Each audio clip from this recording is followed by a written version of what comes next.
Estamos começando mais um Te Contei comigo, Camila Preto e com a Cíntia Requena. E hoje aqui com a gente, Fernanda Pandolfi, 36 anos, que é jornalista, escritora, professora, influencer.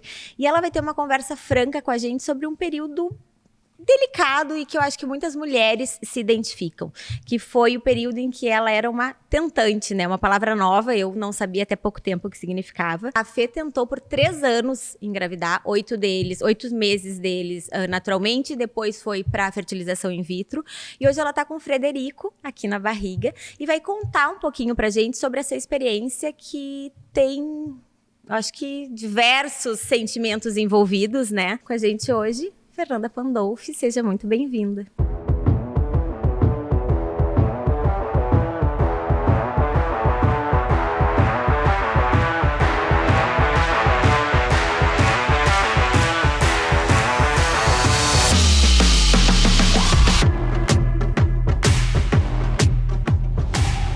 Obrigado por compartilhar essa história pra gente, que imagino que é delicada, né? E tem muitas coisas para serem ditas e para começar aqui eu queria trazer algo que eu fiquei bem impressionada, assim, eu não sabia dessa, eu acho que, né, posso dizer que a gente que não viveu isso, a gente não tem dimensão, eu não tive, eu engravidei em 1 semana, foi uma coisa muito rápida, e eu não tinha dimensão disso. Aí, claro, fui conversando com algumas amigas, e quando eu coloquei ali no Instagram até para sentir um pouquinho do que era, né? O que resume esse teu período como tentante em uma palavra?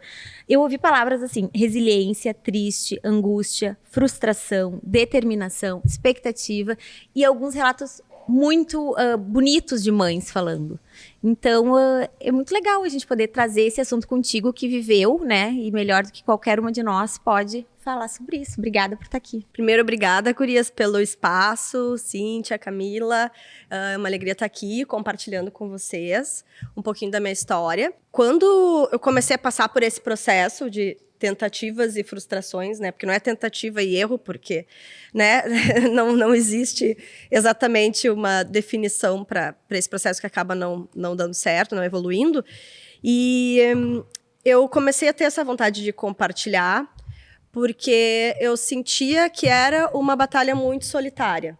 Então, e que naquele momento em que eu estava tentando, era muito complicado dividir com as pessoas, porque todo mundo virava tentando junto comigo. Mas, como é um processo que se arrasta, que a gente não sabe para onde vai, como evolui, é difícil tu compartilhar, porque ficam todo mundo na expectativa e todo mundo na frustração. Então, tu acaba se fechando muito. Então, ela é uma batalha solitária, né, do casal, né, mas é uma batalha bem solitária. Enquanto eu ia passando por isso, às vezes eu ia encontrando pessoas que eu me sentia disposta a compartilhar, né, até a Cíntia foi uma delas, algumas pessoas que eu ia comentando, abrindo algumas coisas, e as poucas vezes em que eu abria, eu encontrava pessoas que tinham passado por algo semelhante, ou que estavam passando. E eu falava, gente, como é que a gente não conversou sobre isso antes e tal? E eu ia me comprometendo. Eu dizia para final, no final. E mesmo as mulheres falavam para mim, no final tu deveria falar. Eu falava, não, sim, depois quando se der e quando der, eu quero muito falar sobre esse tema. Quando chegou o momento, eu pensei, será que eu quero falar? Agora que deu, sabe quando fica assim? Quero passar pra lá agora essa que deu certo, que tá tudo bem, que evoluiu, e ainda o meu início foi bem complicadinho também, né? Eu fiquei de repouso. Porque a FIV ela é considerada uma gravidez de risco no início, então tu tem alguns cuidados, né, especiais. A FIV é a fertilização in vitro, né, um termo que a gente usa. Ao mesmo tempo que quando eu compartilhei nas minhas redes que eu estava grávida, eu me senti em débito de... Eu tô sendo aquela pessoa também que eu via nas redes, todo mundo consegue, menos eu. E aí eu até troquei com o Felipe, falei, eu tô até me sentindo um pouco mal de estar compartilhando que eu tô grávida sem compartilhar a jornada. Então, para mim, virou uma coisa um pouco difícil, assim, de trabalhar. E aí, passado um tempo, eu falei, não, agora acho que é a hora de colocar para fora, de compartilhar isso. E aí, eu fiz o depoimento, que foi um texto que eu escrevi no meu Substack, que é uma rede de textos, e consegui compartilhar um pouquinho dessa jornada, e foi incrível, assim, né? Porque abriu um coração, né? É abrir, assim, e eu acho que quando a gente expõe a fragilidade da gente, a gente fica com a alma exposta junto, né? Mas eu acredito que tu também tenha sido muito bem acolhida né, nessa tua luta. A nossa conversa, ela foi um pouco atípica até, né, verdade. Fê? Porque quando a gente se encontrou, se reencontrou até uma ligação, um trabalho, eu me deparei, assim, com um cenário de cansaço. Lembra? Era um cansaço, assim, de se... Eu tô precisando de um tempo para mim, só para mim, e eu disse assim, e por que não ter esse tempo? Porque eu não tinha nunca passado por esse processo, eu também sempre engravidei com muita facilidade, mas estava diante e tentei ao máximo, que é o que a gente consegue, é tentar ao máximo se colocar no lugar de quem está passando por isso, mas nunca, jamais, em hipótese nenhuma, vai conseguir sentir uma fração dessa batalha. Conta um pouquinho para nós, assim, quando é que começaram, quanto tempo, como é que foi processo, assim? Fazendo o gancho com a tua fala, a questão da impotência, da falta de controle. É uma situação que tu não controla. Então, até agora, antes do último processo, já vou recordar todo, mas antes do último, eu estava me preparando para uma entrevista que era muito importante para mim no Fronteiras do Pensamento, sobre a Rosa Monteiro, uma escritora que eu admiro. E no dia seguinte àquilo, eu iria fazer o meu procedimento, a transferência. Então, eram duas coisas bem importantes que estavam acontecendo. E eu lembro que eu comentei com o Felipe, eu disse... Engraçado, porque para fazer essa palestra de Rosa Monteiro na Fronteiras, eu posso me preparar. Eu posso estudar. E eu tenho certeza que se eu estudar tudo, se eu ler todos os livros dela, eu vou bem. E vai estar tudo certo. Eu tenho segurança, né? A não ser que, nossa, alguma coisa, uma fatalidade aconteça. E no outro caso, não importa o quanto eu me prepare, eu não tenho esse controle. Então, é exatamente esse sentido, né? Mas o nosso processo foi o seguinte. A gente casou em 2019.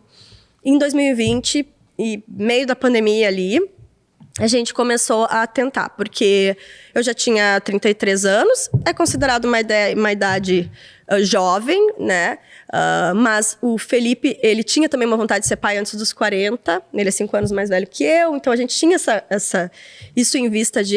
vamos tentar logo que a gente já casar. Era uma vontade nossa. Tu sempre quis ser mãe, era uma coisa tua? Eu sempre quis ser mãe. Sempre quis ser mãe, independente do casamento. Então, eu sabia que mesmo se eu não casasse, eu ia tentar uma...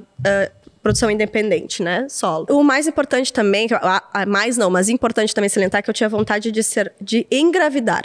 Também, tem isso, assim. Eu queria passar por esse processo, né? Que isso também foi uma coisa que a gente debateu depois. Mas aí a gente começou a tentar com 33 anos, com a minha idade ali. 8 meses é o período que eles recomendam, porque senão pode ser até 1 ano de tentativa. Então, se tu é uma mulher mais jovem, com 30 anos, né?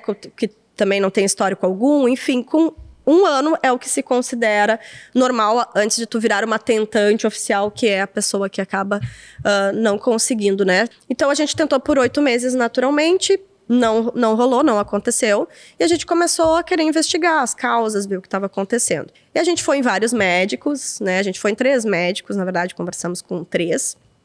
E o médico que a gente optou, que foi o Dr. Eduardo Passos, ali do Moinhos de Vento, foi muito querido, muito aberto, muito humano. A gente sentiu muito essa humanidade dele, né? E nos explicou o que tinha, porque eu normalmente não abro diagnósticos, porque eu acho que a gente não é o diagnóstico, né? Que foi uma coisa que aconteceu conosco, inclusive. A gente tinha um diagnóstico que, no fim, não foi isso que foi o determinante pra gente, né, não conseguir ou conseguir. Acho que isso é uma fala bem importante, assim, que merece um corte. Inclusive, a gente não é o diagnóstico. Porque eu digo, entre o céu e a terra há muito, que nem a ciência explica, mas seguimos o nosso... Porque existe essa ansiedade. Tá, mas o que eu tenho? Mas por que eu não consigo? Então, tu quer aquele diagnóstico e no fim a gente tinha... Só que não foi o fator determinante. Então, isso eu acho que é bem importante, assim. Mas ele é o primeiro passo, assim, eu acredito. Ele é o primeiro passo. Ele dizia, naturalmente, possivelmente, vocês não vão conseguir. Então, as nossas chances eram, sei lá, 1%. Já é baixa, porque o que eu aprendi também é que a chance de uma pessoa engravidar uma mulher engravidar naturalmente, é de 20%. A cada vez, ou seja... Golaço! Vocês aí, né? Então, já é baixo. Então, se tu tem alguma questão que impossibilite de alguma forma, isso diminui, no nosso caso, digamos, era 1%, sei lá, né? Era muito baixo. Então, ele já fala, a gente tem como acelerar isso. E no nosso caso, a gente foi direto para fertilização in vitro, que tem pessoas que fazem outros tratamentos antes, né, que fazem a questão da inseminação, que é uma coisa diferente. E a gente foi direto para fertilização, que recolhe os materiais, né, os óvulos, os espermas, junta fora e aí depois transfere para a mulher. Sendo bem rústico, é esse o processo. E eu pensei, na minha ignorância, bom, tá tudo certo, vamos para fertilização. Eu tive a sorte de ter bastante óvulos coletados, que essa é a maior preocupação, uma das principais preocupações das mulheres será que eu tenho óvulos? Não tenho, né, que a nossa produção vai baixando. Então, no meu caso, não foi um problema, eu tive 14 óvulos na minha primeira coleta, que aí é aquele processo que a maioria das pessoas sabe mais ou menos pelo alto de que tu vai tomar injeção, né, todas as injeções que tu toma, que é a estimulação hormonal para te produzir mais óvulos, quanto mais óvulos tiver, mais chances. E aí, então, na minha primeira, a gente já teve 14 óvulos. E aí, com o material do Felipe, a gente teve um número bem bom, né? De 11 embriões. Ou seja, 11 chances. Tipo assim, que maravilha, tudo Exatamente. certo. Olha, eu tinha 33 anos. Era só isso, era só fazer esse processo. Era jovem, bem jovem, né? Então, eu pensei, bom, vou sair daqui grávida. Gente, antes da primeira transferência, eu fui lá, refiz minhas mechas, comi sushi, tomei meu drink lá de noite. A gente fez assim, uma despedida. E aí fomos para transferência. E a transferência é uma cirurgia, é um processo muito rápido, mas é uma cirurgia. Toma anestesia, é sedação, né?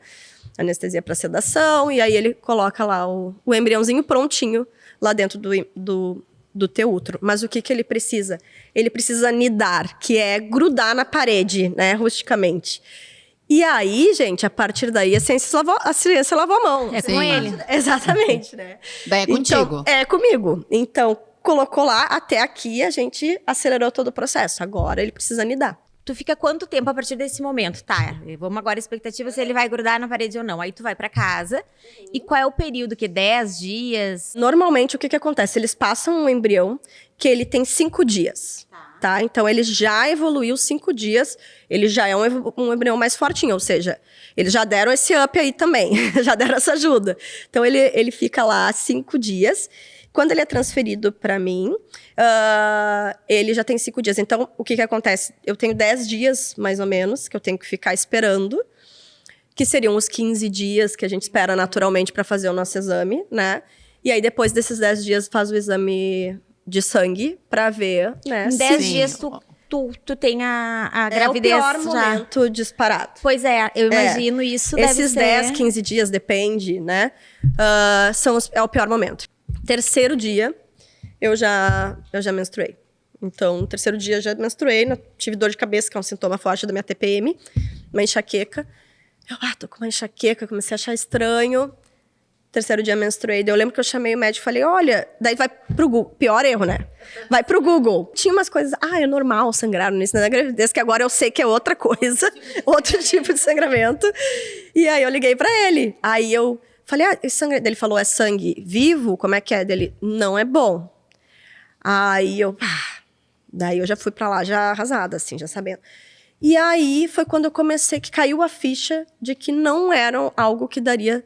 certo, 100%. Que tinha uma parte que ainda o meu corpo tinha que ajudar. E como é que foi, Fê, assim, essa hora que tu vê, né, uma coisa cotidiana, assim, que tu vê a menstruação, que deve estar ali até no teu inconsciente, de que tu sabe que aquilo é uma menstruação, mas bom, não, talvez não seja, né?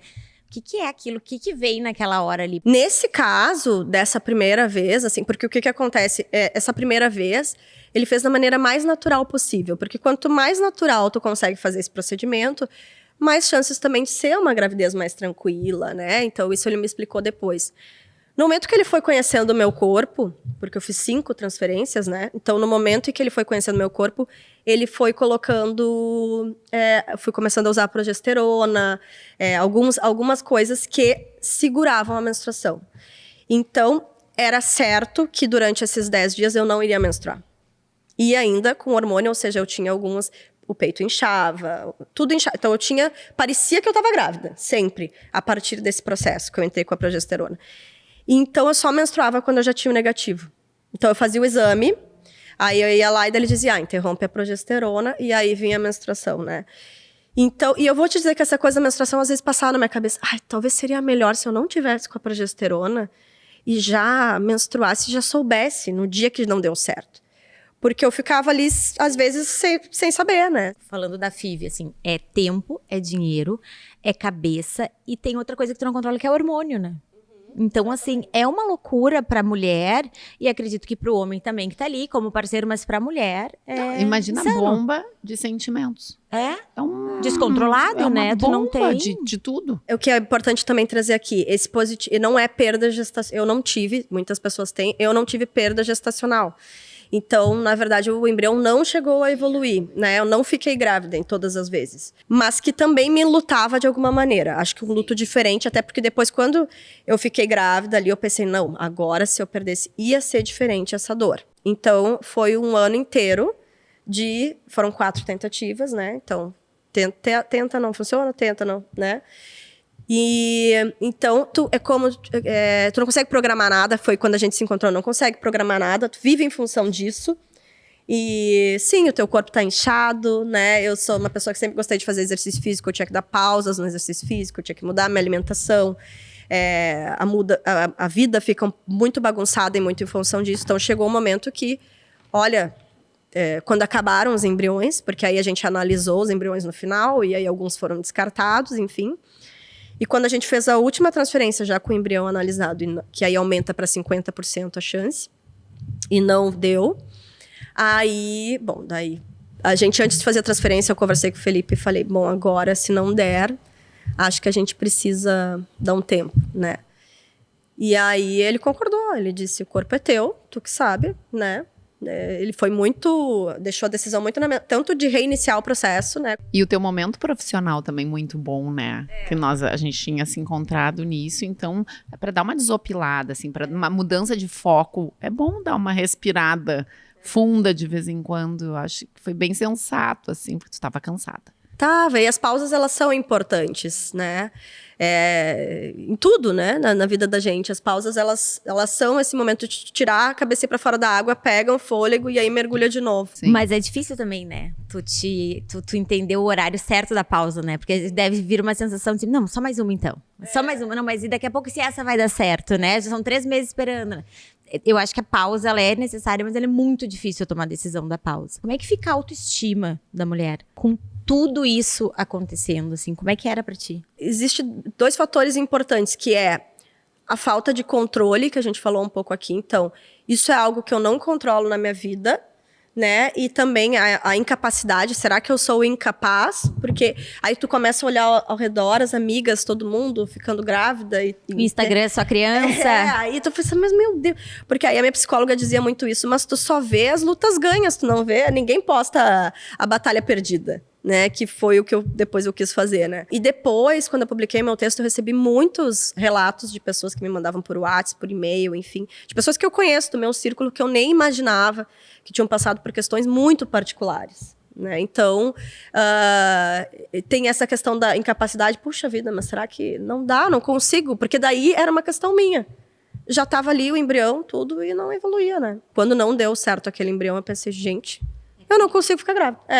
E claro, eu já tinha feito todos os exames, né? Então, claro, no momento que tu tem sucessivas perdas, tu faz aqueles exames para ver se tu tem alguma questão abortiva, né? Claro, tudo isso vai se investigando e vai melhorando com o passar do tempo. Porque o médico vai conhecendo mais o teu corpo. Mas no final, eu posso dizer que o fator emocional, ele estava bem importante nesse decisivo, nesse fator decisivo, talvez. Então tinha isso, né? Mas e a questão da autoestima, pra mim, em relação ao meu corpo, era uma coisa que me atrapalhava bastante. Porque quando tu tá com os hormônios, são edemas, não tem como tu tirar aquilo, né? Eu me lembro que eu fui na minha nutri, ela disse, não tem o que fazer. São edemas que não tira nem com drenagem, com massa, com toda a malhação do mundo. Não tem o que fazer. Então, vou comer mesmo. Dá pra diminuir algumas coisas, mas não era isso que importava, assim, né? Era necessário tudo aquilo, então é muito louco. conflitante, eu Muito. acho, né? Tu precisa estar dentro daquela situação, mas se tu tivesse que escolher, tu escolheria não estar, eu digo dessa parte da autoestima mesmo, né? Que é importante, até pra tu subir o teu humor, pra tu subir a tua Tu gostar de fé, algo que tá enfim. acontecendo, que tu tá vendo ali, né? Exato. Mas tu sabe que tu falou do emocional. Uma vez uma amiga minha me falou assim, que ela era um misto de tristeza e de raiva quando ela escutava isso na tentativa de... Não, mas tu tem que ficar tranquila, que daí vem, que não sei o quê. Porque isso é outra coisa que é maluca nessa tentativa, né? Porque tu não controla muitas vezes. Então, tu começa também a achar que se tu poderia estar controlando algo que ia fazer diferença. Não ia fazer diferença. Até porque tem muitas pessoas que engravidam sem querer, né? Exato. Então, também tem isso. Tem pessoas que não querem seguir adiante com a gravidez e não tem jeito, segue-se com a gravidez adiante. Não, e tem aqueles casos também que a pessoa tenta, para. Não tem, engravida. Natural. Também. Exatamente. Então tem tanta coisa, tem tanta possibilidade, né? Que não tem como a gente botar numa caixa. Não tem. E eu acho que caso. exatamente, cada corpo é um corpo. E eu acho que isso deveria ser respeitado, né? Até o tempo da pessoa deveria ser respeitado, Mas eu imagino né? que quem mais se cobra, como tudo, somos nós mesmos, né? Imagino que ninguém... O Felipe devia ser a pessoa mais incrível, teus pais que sabiam, enfim, quem sabia devia ser incrível. A cobrança é contigo, né? Imagino, assim. Tem uma cobrança da sociedade, assim, quando tu é um casal e já tá casado há um tempo, as pessoas começam... e os filhos? E vocês não vão ter filhos? E os filhos? E os filhos? Isso foi uma questão que eu aprendi a não perguntar mais, né? Porque a gente não sabe pelo que a pessoa tá passando. Porque às vezes a gente estava no meio do processo e vinha essa pergunta. Às vezes na melhor das intenções, mas que nos deixava numa situação meio porque tu chata. tentando. Ou fazendo uma brincadeira. Nossa, mas daqui a pouco se deixar mais para tanto tempo, vocês vão ser mais avó do que pai. Sabe aquelas brincadeiras que começam a surgir? De tiozão, assim. Exatamente. Por exemplo, quando eu dei a pausa ali e as pessoas vinham me perguntar, eu diziam, vocês não estão pensando em ter filho? Não, por enquanto não. Porque naquele momento, realmente não. Sabe? Então, era libertador. Quantas pessoas não nasceram para maternidade? Tá tudo bem. Exatamente. Sabe? Que não querem a maternidade. Eu acho que isso cada vez mais deve ser respeitado. Então, pergunta antes, né? Pensas na maternidade. Exatamente. Qualquer coisa, é uma maneira passa de pela começar. tua cabeça, a maternidade. Mas é cultural, né? Mas é que eu acho que o que a Fê tá falando é uma coisa muito corriqueira. Tá aí, até meio agressivo. Tá aí. Vocês não vão ter filhos? É isso aí mesmo? Sabe? Mas você É sabe um que eu pouco mais acho, empatia. escutando ela falar assim, e eu acho isso, quando sobre qualquer situação, inclusive essa, quando a gente tá inserido em algo em que a gente também não sabe a resposta, ela é muito desconfortante. Que talvez se tu tivesse engravidado, para várias pessoas a pergunta, e aí, quando é que vocês vão ter filho? Não sei. E pronto. Mas, pra ti aquilo era uma coisa muito pesada, e tu também, daqui a pouco que tu respondesse, tanto que tu disse, quando a gente estava no intervalo, eu disse isso. Tu não queria mentir, tu não sabia o que responder. Exatamente. Então, ela é muito desconfortante, né? Então, a gente tá vivendo aquilo que culturalmente a gente pergunta. E eu pergunto também, eventualmente, e sabendo que talvez não seja ideal. E aí, você pensa ter filho? Mas se tu tá inserido, aquilo vem com uma bofetada na tua cara, né? Exatamente. E acaba sendo... A gente não pensa o quão particular porque... Tem várias situações. Pode não querer ser uma pessoa que não quer a maternidade por N motivos. Né? Normalmente envolve coisas bem pessoais, né, nessa decisão. Pode ser um casal que daqui a pouco está vivendo uma crise, pode ser que tenha passado por um aborto, pode ser que esteja num processo de tentativa há muito tempo. E é meio que também tu se meter na vida sexual do casal, né? Sim. É isso, estão transando ou não? Como é que é? No período fértil? Nem tinha parado pra pensar nesse cara, mas também, esse ano aí é a primeira vez que eu a gente olho transa também. 5 vezes por semana, mas não pensa em filho. Mas a gente vai fazer uma campanha que a uso gente a vai tabelinha. começar a responder com quantas vezes a gente transa. Aí ninguém mais vai parar de ir nessa. Exatamente. Eu me chamo a atenção no teu texto, aquele que tu escreveu, e eu me emocionei lendo, assim. Achei muito, muito lindo o texto. Vocês procuraram muitos médicos e vocês ficaram com aquele que, além da ciência, que para vocês mais importante do que a ciência era o fator humano. Eu queria que tu falasse um pouquinho disso, assim, o que era, o que tu sentia, né? Qual foi a conexão que teve aí? A medicina de fertilidade, ela é uma medicina muito recente. Então, é muito tiro no escuro, a gente não sabe muito bem o que funciona. Quando tu decide confiar num profissional, tu tem que se entregar para ele, porque ele vai te dizer e tu vai aceitar, tu tá muito desesperado por um resultado, tu tá investindo um super dinheiro, enfim, então tu tem que confiar nele, né? E tem linhas diferentes, então tem linhas mais agressivas, tem linhas que a gente vai colocar 2 embriões de 5 dias, né? Que é algo que se diz que às vezes pode ser questionável. E tem muitas linhas, né? E para cada pessoa, uma linha serve, obviamente, né? No nosso caso, a gente estava procurando um lugar que nos acolhesse dentro das nossas necessidades e que a gente não se sentisse pressionado, principalmente em fazer esse monte de exames e fazer esses investimentos que às vezes a gente ficava em dúvida se valia a pena ou não valia, se era de fato algo certo ou não era. Então, a gente optou por aquele médico que a gente entendeu que estava nos escutando e dizendo, não, o que vocês querem? E ele sempre foi muito honesto conosco, porque o que acontece? Quando tu vem de um negativo, tu quer fazer uma coisa diferente.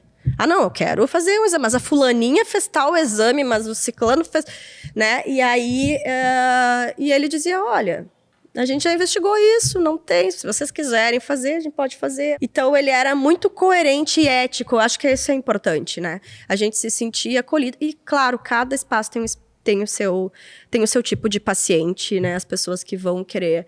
Não, eu tenho uma amiga, por exemplo, que ela queria fazer de tudo que fosse possível. Quero fazer todos os exames, quero investigar tudo, quero... Então, cada um tem um perfil.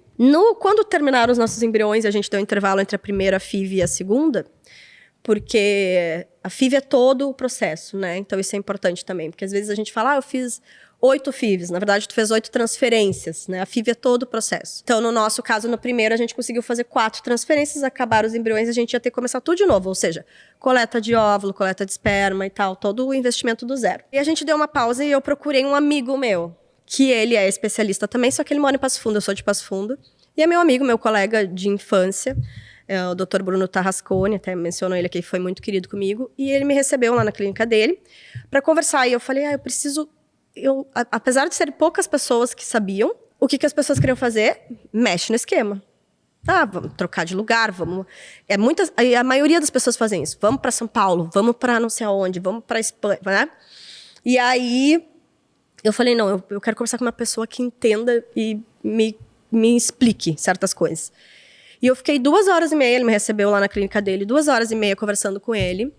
E ele disse assim, o que acontece com um time que não está ganhando? Quer trocar o técnico, imediatamente. E não é isso, às vezes não é isso. O profissional que tu está é ótimo, tu está em ótimas mãos, o Moinhos de Vento também, enfim, todo o contexto. E ele disse, e é importante porque é uma pessoa que já conhece muito o teu corpo. Então, tu trocar significa tu começar uma história do zero. Então, a não ser que exista uma coisa muito grave que tenha acontecido, uma coisa que te chateou muito, isso não faz nenhum sentido, né? E isso acalmou nosso coração, porque a gente não estava nem um pouco a fim de trocar. E ele mesmo, quando eu me despedi dele, né? Quando eu pedi, falei, doutor, eu vou dar uma pausa. Ele foi muito querido e disse, tá a tua pausa, depois a gente conversa. A maioria das pessoas que chega até mim hoje com relato fala, eu tô querendo trocar o médico, sempre nessa função. Quero trocar o médico, já passei por X clínicas, já passei... E a minha sensação tu encontrou alguém que tu gosta, não é porque não deu certo de uma vez ou duas que tu tem que sair desesperadamente trocando. A gente já sabe que não é esse fator. É probabilidade, é logística. Então, é paciência, né? Então, esse é o grande segredo, porque claro que a gente tem 1000 dúvidas na nossa cabeça, mas o grande segredo desse processo de tentante é a paciência e a resiliência, né? Foi uma palavra que tu trouxe, de tentar pensar, não, eu confio nessa pessoa. Em algum momento falou uma coisa também da alimentação, que era muito importante, né? Tu teve outras buscas nesse caminho, né? Sim, eu fui muito cética no início de, eu tô aqui fazendo esse processo, ele tá 100%, eu tô nas mãos da tecnologia, da ciência, ponto. E aí tinha essa coisa da alimentação, de, tem as nutricionistas especialistas em fertilidade, né, endócrino e tal, e aí me diziam, vai na fulana, vai na ciclana e tal, e eu dizia, não, gente, que besteira. Não vai ser isso, sabe? Não vai ser isso e tal.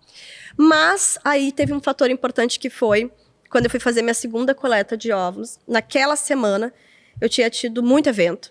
Então, eu tinha bebido uma espumante aqui, outra ali. Tinha tomado muito café. Eu sou uma pessoa que consumia muito café.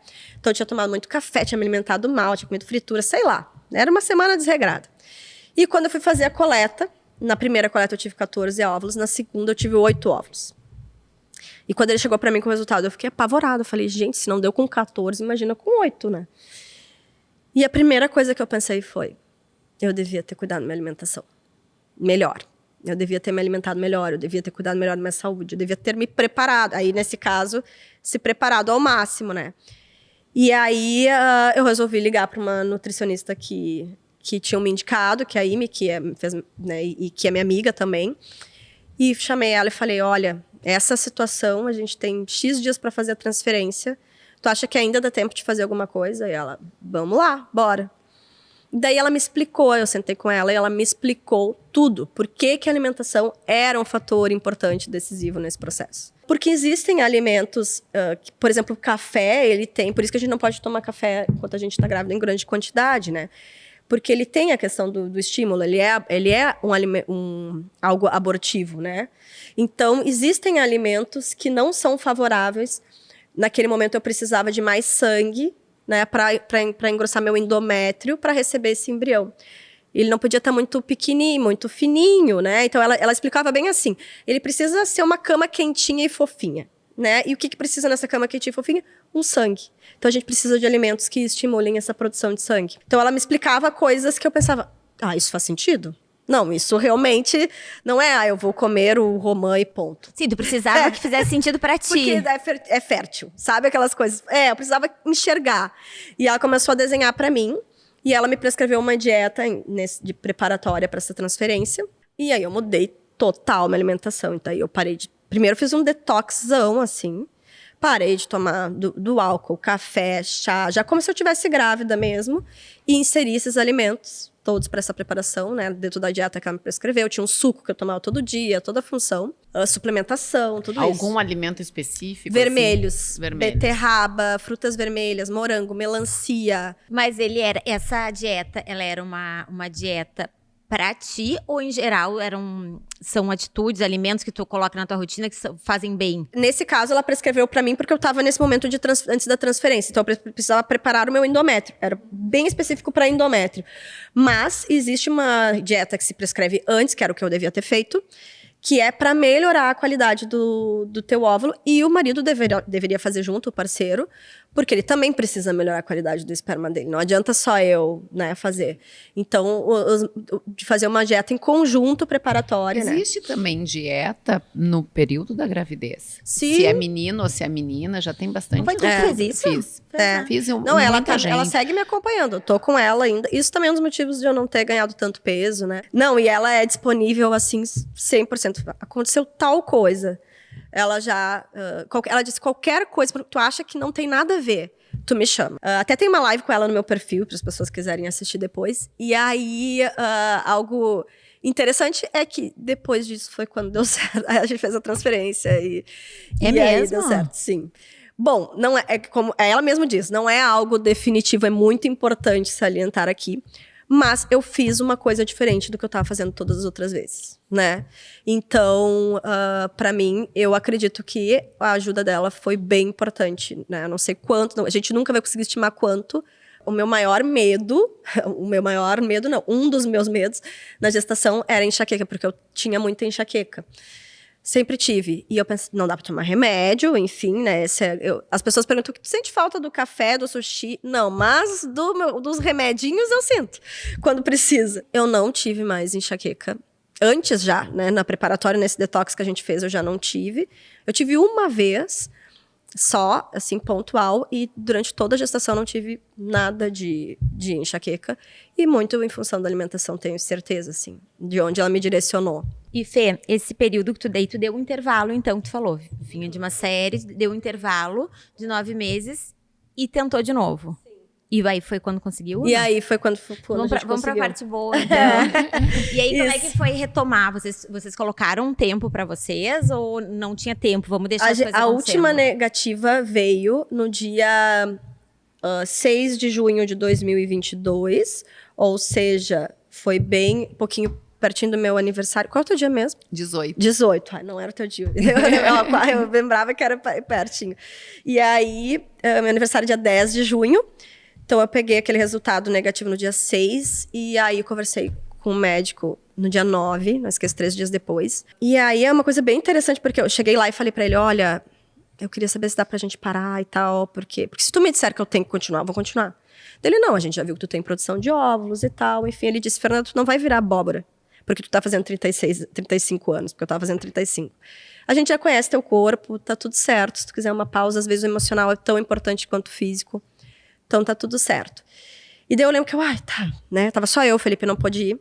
E ele disse, mas vamos ali na sala que eu preciso examinar, né? Pra ver se tá tudo certo e tal. Eu falei, não acredito. Vou ter que examinar de novo, gente. Naquela posição, né, do frango frito.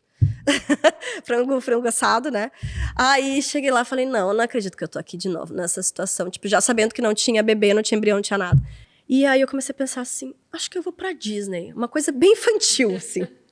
Quer saber? Acho que eu vou pra Disney no mês que vem, assim, uma coisa muito louca. Nem sei se tinha dinheiro, se não tinha. Falei, vou dar um jeito. Não, eu preciso ir pra algum lugar lúdico. Eu preciso, sabe, começar. Eu fui pra Disney, na minha cabeça, o meu lúdico, né? Porque eu precisava ir para um lugar de fantasia imediatamente, né? E a ideia é uma ideia louca, enfim, depois de todo o investimento que a gente tinha feito financeiro. E eu fugi para esse lugar, é uma coisa muito louca, assim. Eu pensei, eu preciso ir para um lugar de fantasia imediatamente, porque eu não quero estar aqui. Daí ele chegou, viu, olhou, tá, tudo bem, a gente se vê em um outro momento, enfim. E depois eu contei para minha psicóloga, eu falei, olha que loucura, eu comecei a imaginar eu estivesse na Disney, tipo, num lugar encantado, sabe? Num lugar lúdico. Porque tinha esse lugar que eu precisava fugir, eu precisava ir de uma fuga, né? E a gente acabou indo pro Rosa, mas tudo bem. Mas tudo bem. Não é a Disney, mas é o Rosa. Mas é uma bela fuga. Que era meu aniversário e era feriado ali, sempre cai no feriado. Aí a gente foi pro Rosa e foi triste, né? A gente tava triste, mas foi um momento de conexão do casal, enfim. E aí eu falei, bom, pelo menos até o final do ano, isso era junho, eu vou dar essa pausa. E eu queria passar o verão bem, sabe? Eu falei, quero passar o verão bem, quero voltar a correr, a malhar, eu quero botar um biquíni e me sentir bem de novo, né? Então, passando o verão, depois a gente volta. Durante esse período, eu tive ímpetos de voltar. Então, eu melhorava uma melhorada e eu falava, ai, quer saber? Ai, vamos reiniciar. Alguém ficava grávida, uma amiga. Aí a minha psicóloga segurava, não tá preparada, não ainda. Não. Minha psicóloga foi muito importante também nesse processo. E aí passou o verão realmente, e aí em março a gente voltou a conversar com ele e recomeçamos todo o processo. Aí o que tem de diferente dessa vez? Todos os embriões já analisados, então o que acontece? Eu já tinha indicação para análise de embrião, porque tinha tido muitas perdas, né? Muitas não implantações, não perdas. Então, o que acontece? Coletou, tínhamos 8 óvulos, desses 8 óvulos, aí é fase de videogame, gente. É aquela coisa videogame mesmo. 8 óvulos, uhul, tá, chegamos aqui. Não foi tão bom, mas vamos lá, né? Comparado a outro resultado. Porque tem mulheres que têm 1, 2, né? Aí, 6 embriões. Tu vai lá com o material do Felipe, quantos desses evoluem? 6. Aí tu espera 5 dias para ver quantos desses 6 vão seguir vivos, vão evoluir. Aí a gente tinha 5 evoluíram, já se perdeu mais um nesse processo. Aí tu fica, meu Deus. Aí manda para análise genética. O que é análise genética? É o que se equivale, por exemplo, àquele exame que a gente faz, o NIPT. A gente faz com muita antecedência, né? Então, o que acontece? Já faz esse exame antes para já ver se esse embrião está saudável ou não. Se tiver qualquer alteração cromossômica, ele já é descartado. Daí a expectativa, né? Desses 5 voltaram 2. Aí tu... tenho 2 chances, né? E aí, faz a transferência Aí a gente fez a transferência de um dos embriões, né? Com 2. Não, o outro ficou. Ou seja, temos uma reserva.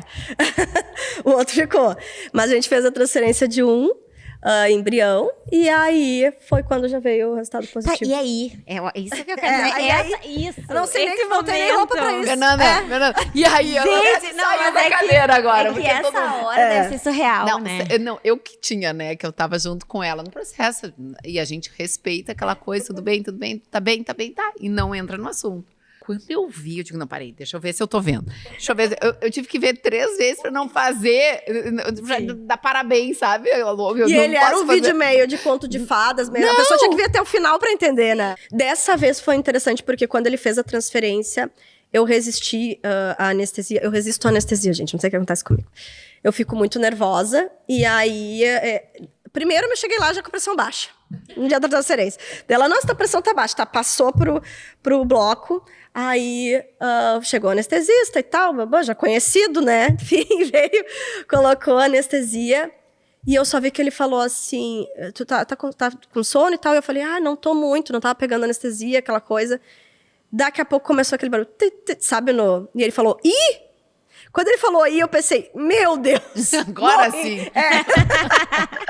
Aí ele deve ter botado algo a mais, alguma coisa, e aí eu capotei. Mas eu quase desmaiei antes de tirar, tá? E aí foi maior minha dose, então eu demorei muito tempo pra acordar. O Felipe já tava assim, ó. Eu a manhã inteira, normalmente é muito rapidinho, assim. E eu a manhã inteira lá, anestesiada. O Felipe já, meu Deus, o que aconteceu, pelo amor de Deus?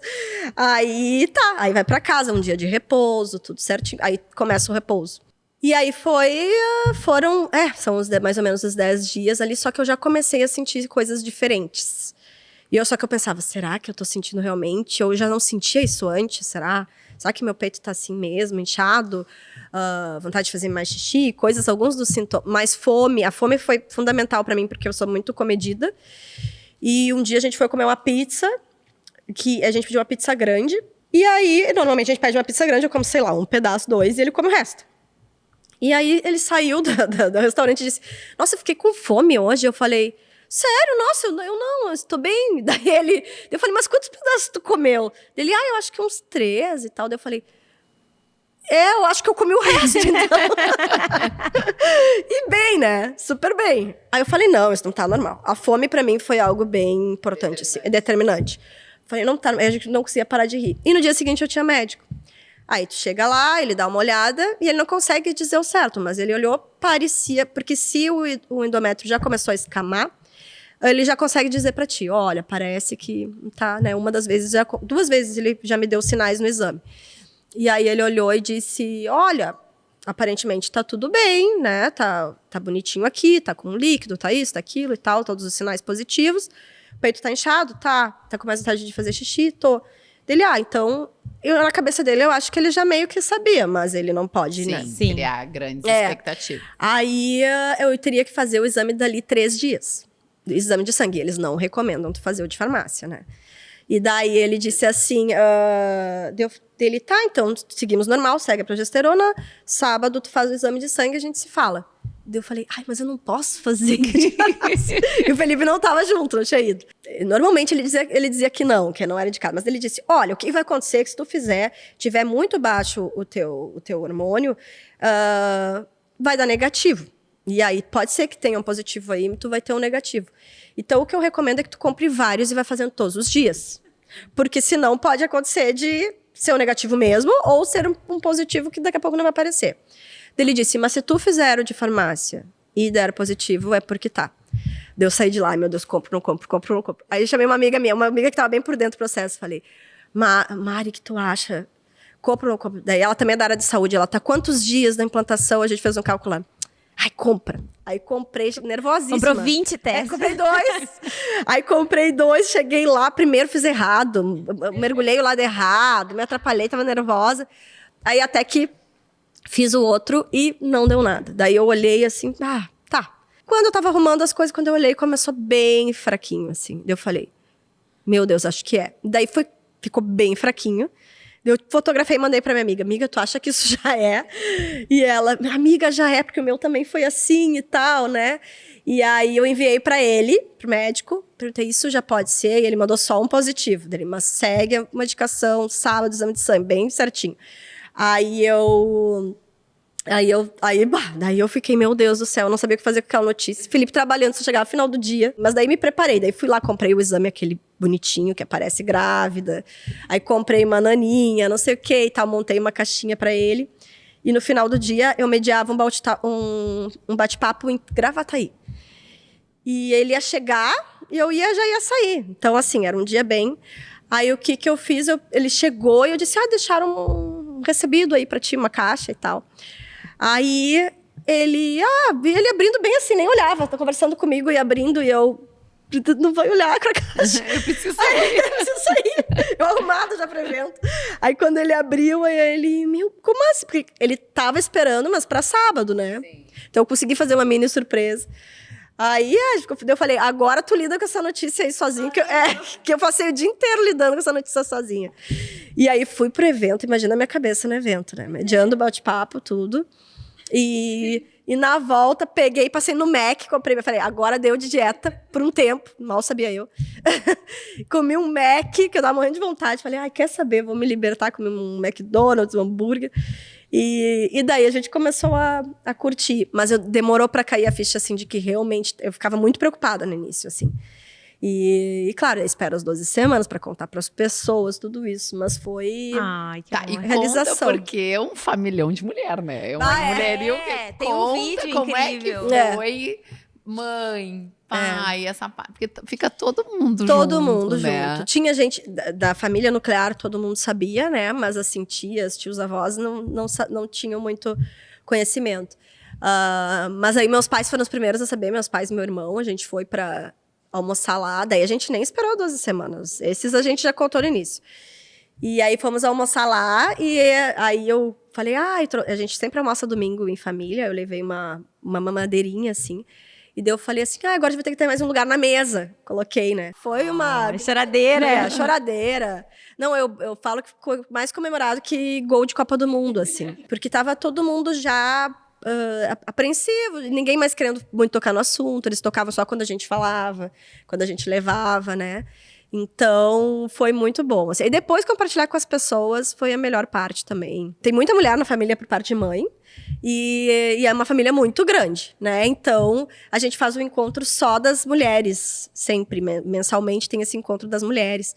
De tempo em tempo. E daí eu contei também, depois passadas as 12 semanas. Foi uma comoção. Porque também algumas estavam acompanhando, outras não. Mas, enfim... Uma comoção geral. E uma gravidez sempre é um motivo de alegria, né? Numa família, assim. Uma vida nova. Fê, entrando numa área, assim, e a espiritualidade nisso tudo?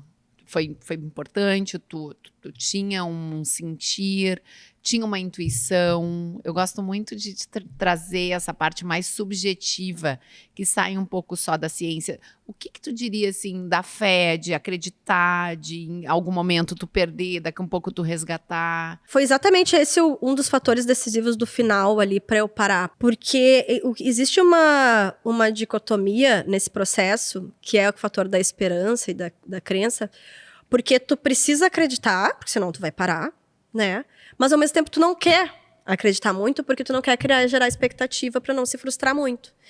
Então, tu depende da esperança para seguir, mas ao mesmo tempo tu não quer alimentar a esperança. Então, esse fator é muito confuso. Porque tu pensa assim, não, tá, a gente fez transferência, mas não vamos ficar com esperança. A gente pensa, mas se a gente não tiver esperança, qual é o sentido? Né?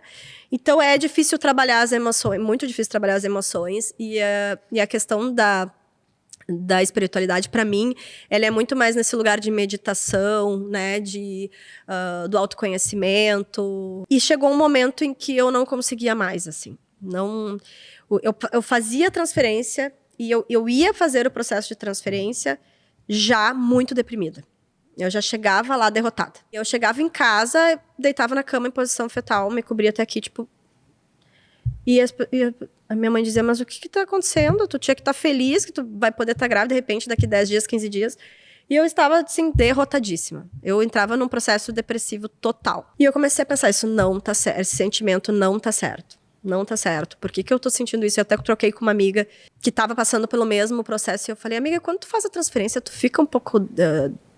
assim, deprimida, triste. Ela disse, não, minha sensação é, vamos que vamos, agora vai dar e tal. E eu falei, não, eu tô com meus sentimentos confusos, porque eu chegava em casa, eu já saía derrotada e voltava mais derrotada ainda. Mas eu acho que o meu fator emocional, ele me atrapalhou muito ali, principalmente no final, porque no início estava muito forte, Então, bem isso, fazendo as minhas meditações, né, acompanhamento na terapia, questão de mentalização. Isso era uma coisa que a minha própria psicóloga dizia, cada vez que tu tiver passando por uma situação ruim, mentaliza esse bebê, mentaliza essa gravidez, né? Tenta jogar isso pro universo. E chegou um momento que eu tinha uma barreira, né? Então, essa pausa, ela foi importante para isso. Quando eu voltei, não, eu preciso estar inteira, né? E acreditando e com fé que isso vai dar certo. Senão, não tem porquê, né? Se não tem esperança, não tem porquê. Então, realmente, o fator emocional, ele é muito importante em qualquer, evolução. Deu para perceber, assim, durante toda essa tua trajetória, uma rede de apoio, né? Mesmo que seja dos teus íntimos, assim, mas uma psicóloga, o teu próprio médico, a nutricionista, o teu marido, uma amiga que está passando pelo mesmo processo. Eu acho que tem uma psiquiatra, uma amigona minha, que sempre diz que um grande ato de coragem é pedir ajuda. E determinar, eu acho que, não sei se isso faz sentido, de escolher poucos, porém bons, que tu possa fazer essa entrega, que tu possa dizer, olha, eu tô deprimida, tu tá deprimida? Não tô. Então, para tu poder fazer essa autoanálise e chegar nessa conclusão dessa pausa, que foi, pelo menos dentro de todo esse teu relato, imprescindível pro teu processo. De 9 meses, exatamente. casualmente também, casualmente, né? Exatamente. Foi um outro... Não, e a questão da rede de apoio é interessante porque no início tu tem uma ansiedade de compartilhar com muitas pessoas. Algumas pessoas vão ficando pelo caminho, porque a vida é assim. Não é que elas não são minhas amigas e não são pessoas que eu confio, mas que talvez para essa situação específica elas não se adaptem ou faça sentido, elas não compreendam, né? E existem pessoas que se mostram mais suporte, que estiveram comigo, como essa minha amiga Marina, desde o dia 1, né? Ela teve a filha dela, ela não passou pelo mesmo processo que eu, engravidou super fácil. Inclusive, foi uma das amigas que eu falei, olha, eu tô com dificuldade, começa. Aí foi lá e engravidou de primeira. Depois queriam me matar. Eu nem me programei. Teve mais de uma amiga que aconteceu isso. É bem interessante como essa rede vai se apresentando. É muito de cada um. A empatia, né? Tem um novo conceito de empatia, que pra mim é muito legal, da Brené Brown, inclusive, que a empatia não é se colocar no lugar do outro, é tu ouvir e acreditar que a pessoa está passando por aquilo. 3 fatores importantes que eu acho que é legal de mencionar aqui que aconteciam. A curiosidade. Então, eu contava para alguém e a pessoa fazia muitas perguntas. Então, mas como é que é? Mas como é que... Porque é um processo que traz muitas dúvidas. Mas e funciona isso, tal. E quando ela saciava aquela dúvida dela, ela desconectava do meu assunto. Quando chegava a parte de sentimento, né? Então, acontece. É natural do ser humano isso. Então, eu tenho dúvida, é algo que eu não sei, eu quero saber mais. E depois, tu acaba desconectando. Tinha aquela pessoa que trazia o seu exemplo. Mas no meu caso, foi assim, foi assado, e acabava falava mais do que eu via. E existe aquela que tem a super ansiedade em ajudar. Então, é aquela pessoa que ela não consegue ouvir e ela começa, mas tu já trocou de médico? Mas tu já foi na nutricionista? Mas tu já foi naquilo? Na melhor das intenções, mas que também não escuta. E são perfis de pessoas, né? E principalmente essa terceira, eu já fui muito essa terceira também.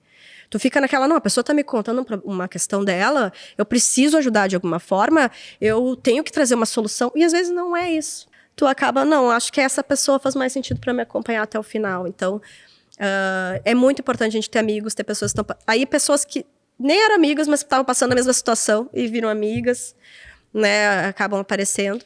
E, claro, profissionais, né? Então, sim, psicóloga, médico, nutricionista, o que mais for preciso para cada um, né, individualmente, assim. Te cercar do que tu pode, né? E eu acho que, em geral, assim, quando a gente passa situações difíceis, independente do que for na vida, eu tenho essa sensação que vão vindo pessoas no momento certo, que vão agregando, que tu pensa, nossa, né? E normalmente esse tipo de relação que a gente faz, que se são pessoas novas, a gente cria um vínculo muito forte, né? E a gente tá encerrando aqui. Pra gente finalizar, eu quero saber do Frederico, né? Frederico. Quem escolheu o nome, se tinha nome de menino ou menina, se tu tinha vontade de ser menino ou menina, Então, essas Eu coisas- sempre tive o feeling que eu ia ser mãe de menino, porque eu sou mais prática, né? Eu não sou aquela mulher assim super feminina, super.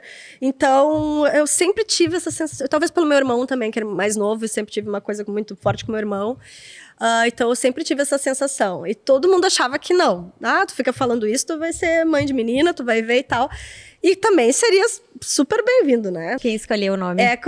Veio o menininho, no fim.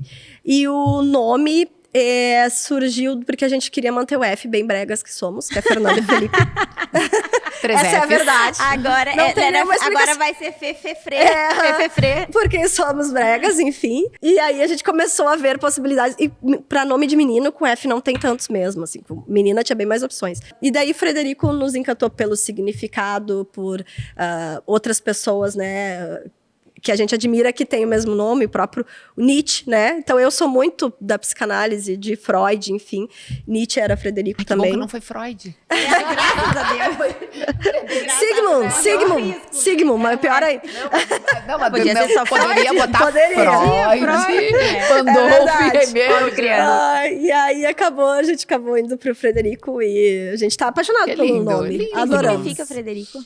É paz. Significa amor. homem de paz. Felicidades, então, pra essa família Ai, que querida, lindo. né? Amei.